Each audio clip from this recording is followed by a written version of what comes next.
friends. Good morning. Good morning. It's Tuesday. You're at home today. A little weird, right?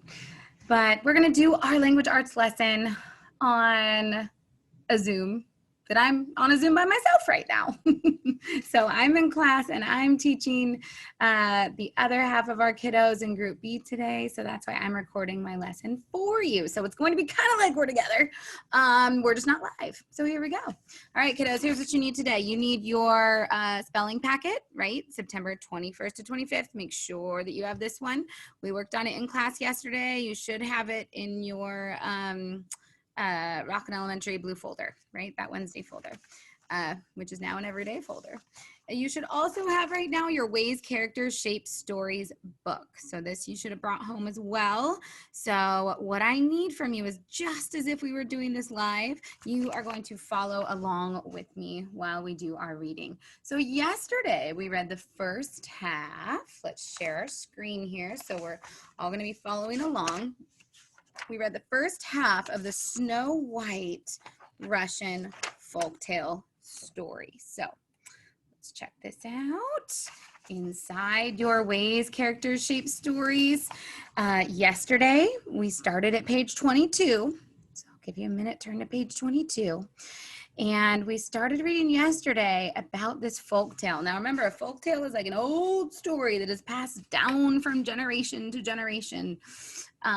Like your great-great-grandma told your great-grandma, and then your great-grandma told your grandma, and then she told your mom, and your mom told you. And this story was passed down through generations by word of mouth. Okay, that's where this story comes from. So this is a Russian folktale about Snow White. It's a little bit different than when you hear Snow White and you guys think of the Disney movie Snow White, maybe, or the scary ride at Disneyland that I think I probably told you about yesterday when Shane screamed the whole time. All right, kiddos. So we are going to go through and read the second half of this story today. That's our plan. So we already did this yesterday in class. We're going to flip the pages and go to the next one. So on this, I'll put it right here, just as a reminder, before we start, I want to talk about your vocabulary. So if there's any more words we can find today. So your spelling words, we worked on our compound words yesterday. Remember, 2 words stick together. They're a word all by themselves. This is a word and this is a word, but boop, come together to make a brand new word. You worked on those yesterday. So today, let's talk about your vocabulary.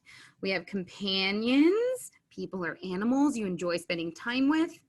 Kind-hearted, I think we hit that yesterday in our story. Having a kind and gentle nature, all of you are kind-hearted. Reluctantly, when you're feeling doubt, right? Like you reluctantly did your chores. You didn't really want to do them. Vanished out of thin air. Woo-hoo-hoo-hoo. It's reminding me of Halloween. Disappearing without any explanation. A cottage. We saw that yesterday too in our reading. It's a small house, especially in the country. And dainty, small and pretty.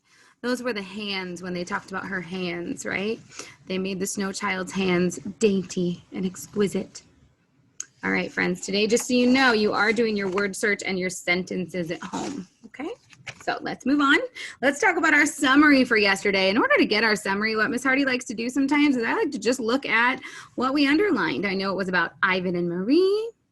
They were a married couple. They had no child of their own, right? So then they said, let's go in the garden and play. Remember, they just wanted to go out and play and have fun and forget that they were lonely and that they wanted a child of their own. Then the next key detail we underlined was they wanted to make a snow child, right? So they kind of like a snowman, but they made it this beautiful little child in the snow, right? There she is. She had dainty hands and arms and feet. And a stranger came down the road and asked what they were doing. And they were like, we're making a snow child. But then suddenly there was a quiver. Remember? Ooh, a quiver of the eyelids. The snow child started coming to life. Ah! This is where we left off yesterday. Who are you? And they were afraid to even breathe. Here we go, friends. What you need as we read today, as we do our details and our events and our vocabulary, you need a pencil or a pen. Miss Hardy has a pen to underline.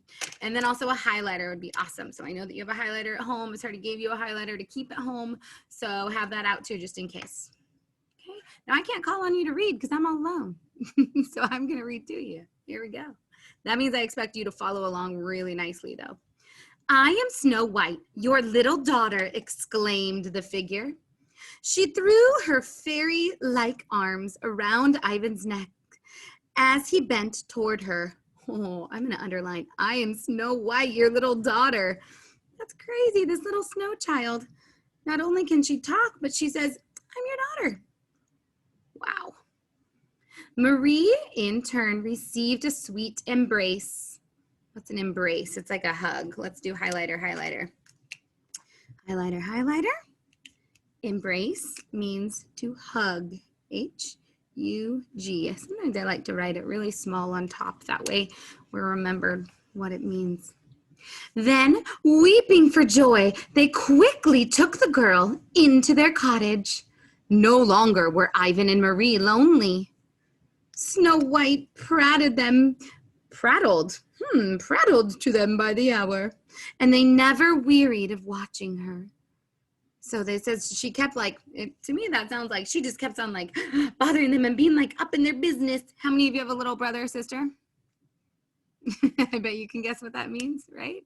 Are they always kind of like bugging you and running around and trying to get in everybody's business? And then it says they never wearied of watching her. That means they never got tired of watching her, right? They were just so excited to have this little daughter because they were so lonely before. I'm going to say that we should underline no longer were they lonely.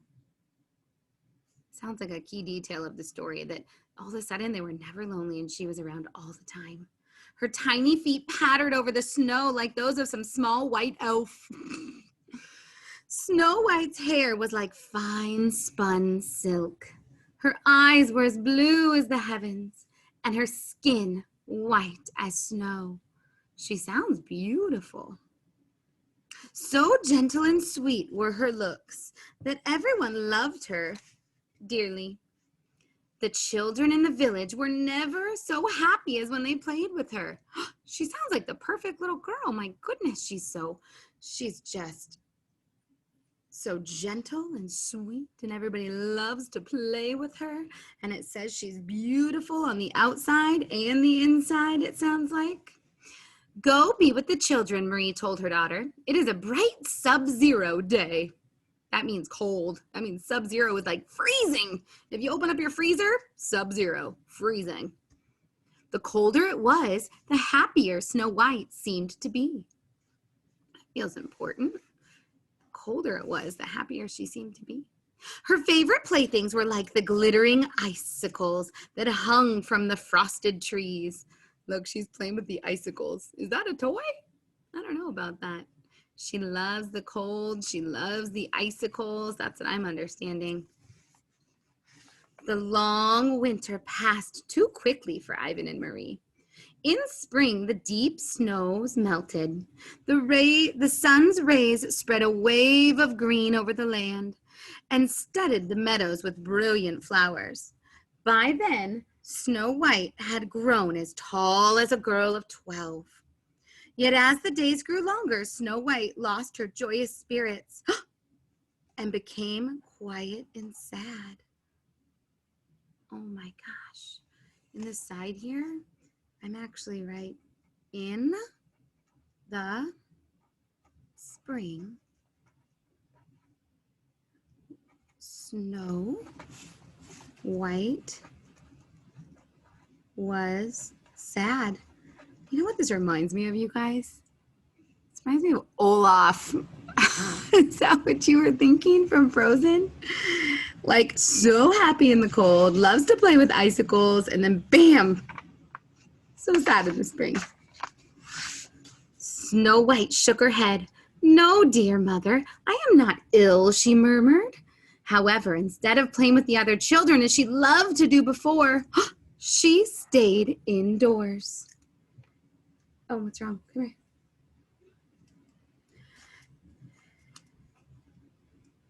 I need a bigger paper. Okay.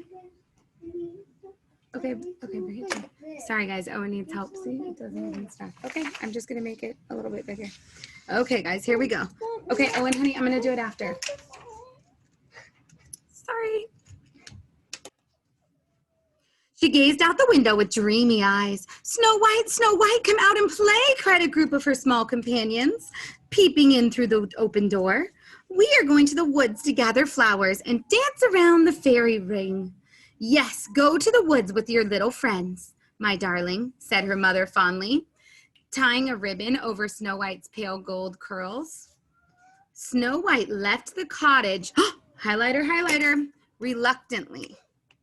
Remember, reluctantly means she didn't want to go. She didn't want to do it. She walked slowly and without joy against a bright blue sky.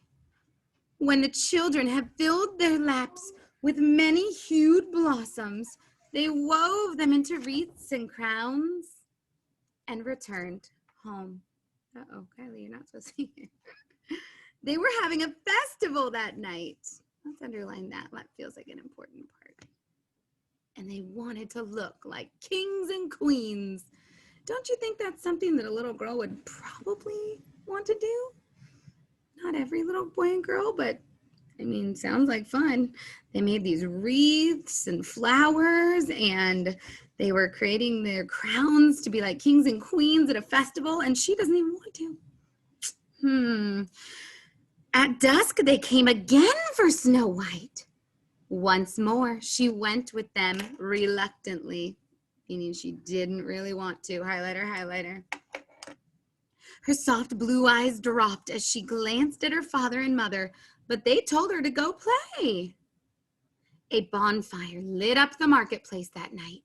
The flames danced high. The sparks flew around in gleaming showers. I love this non-literal language. Remember this imagery? And the children laughed. Look at us, Snow White, and do as we do, said one and then another, jumping over the fire. Suddenly, they saw Snow White had vanished. Uh-oh, we got a problem. First, highlighter, vanished, disappeared into thin air, gone, disappeared. No explanation. They saw, let's underline this whole sentence. Suddenly they saw that Snow White had vanished. Where are you? Cried the children, but there was no reply. Snow White had melted in the heat of the fire. You guys, this is totally Olaf. And floated away to the clouds from which she had first come. Underline that whole thing. Come in soft white flakes of snow. So she melted in the fire. And she floated away to the clouds from which she had first come in soft white flakes of snow. So when she first, that's how she was first created, right? The soft white flakes of snow came down and they made the snow child, and then she was created and then she vanished, melted, and it all went back up into the sky. Her playmates searched for her, but never again did Snow White sit with her parents by the cottage door. You guys, that story was really sad. I didn't know it was gonna be that sad. Oh my goodness. All right, friends, you did a great job being good listeners. I'm hoping that you followed along in the whole story, because tomorrow when you come to school, we will we'll be able to go through it again, because now we've read the whole thing. So now you have all the information and we'll be ready to move on. Now, here's what I need you to do today.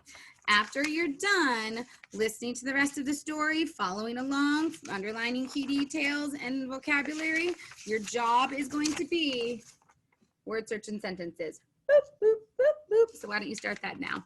All right, kiddos? All right, thank you for listening to my lesson. I can't wait to see you tomorrow. Do a good job the rest of the day. Finish up all your assignments. Drag the star over on your checklist and turn it in. All right, bye, guys.